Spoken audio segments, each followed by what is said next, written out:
collaboration between the Feminist Centre for Racial Justice and JASS Associates around Feminist Movement Builders Schools is really inspired by the intention to link the questions of knowledge production and research in service of movement organizing. I come from the perspective of thinking that you cannot fight a battle that you don't necessarily understand, and that's the function of research.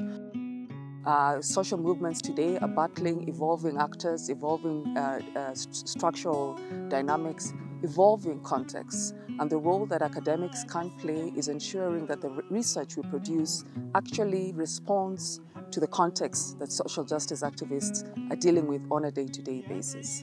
I think that the collaboration between JASS and FCRJ, both in terms of knowledge as movement strategy, but also an investment in a series of movement builder schools to be able to strengthen the analytical and ideological base of organizers and activists to better inform their strategies and actions in their organizations or movement networks and formations is a powerful offer. We are centering the power and agency and building the capacities of ordinary people to be able to hold power to account, to outside of a projectized frame, to be able to determine the kind of change that they are wanting as part of thinking through what it means to completely change systems in a way that means that oppressed or marginalized people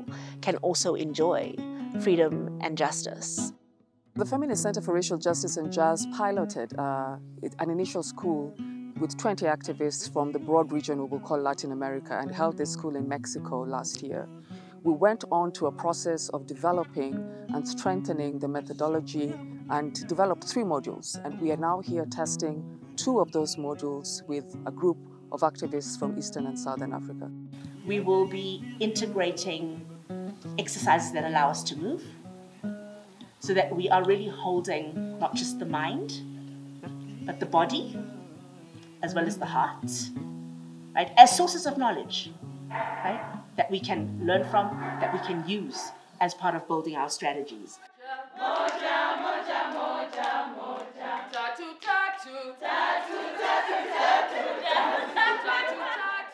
Being here, it's been like a dream, because in a way it has a pack of people who really understand what another activist is going through, or it could be in terms of understanding or having a shared goal in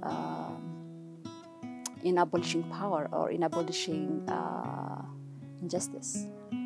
It feels really good to be around people who can be part of such a very bigger movement.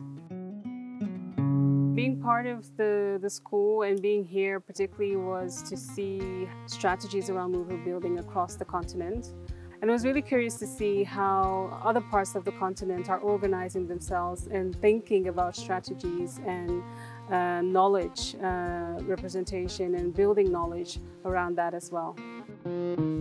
Having an opportunity to be at this school at this particular moment in time has given me an opportunity, number one, to be able to come and hear what other feminists around Africa are going through, what similarities do we have, and what can we harness from each other. But most importantly, to come together and just have discussions around power, so that even when I go back to my community, I am able to continue with the discourse. I'm Farhi Hussein. I'm from Somalia. This would make me to be able to not stop at any situation that could face me. I have learned the most possible solution, or maybe the systematic ways that could be followed in things that related with women and gender issues. What I've taken away from this feminist school journey that I've been on this week is to bring a nuanced type of view to how I execute the duties that I'm assigned. It's a lot of things that I've learned but I'm really, really hoping that I take it down to the practical sense rather than just theorizing as I've been doing in the past.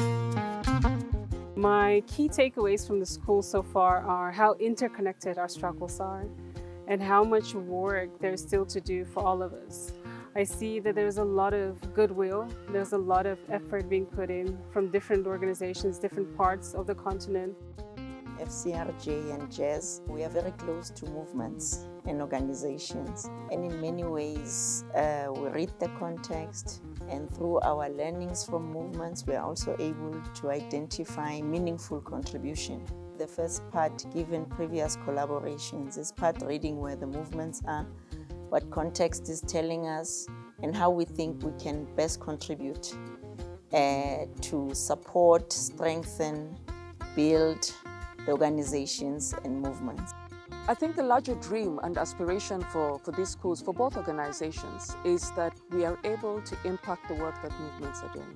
That we can actually see, and we know life is not linear, but we can actually see a direct line between people participating in these movements and that shaping the work that they're doing in real terms. And the process will end in a year's time, where the same participants will reconvene to look at, right, action research and knowledge products, the impact that they potentially have had, and what that then tells us as we continue to deepen the theoretical frames of belonging, citizenship and identity, the power of movement building and the power of a transformative vision to be able to make change happen, and the role of knowledge within all of that.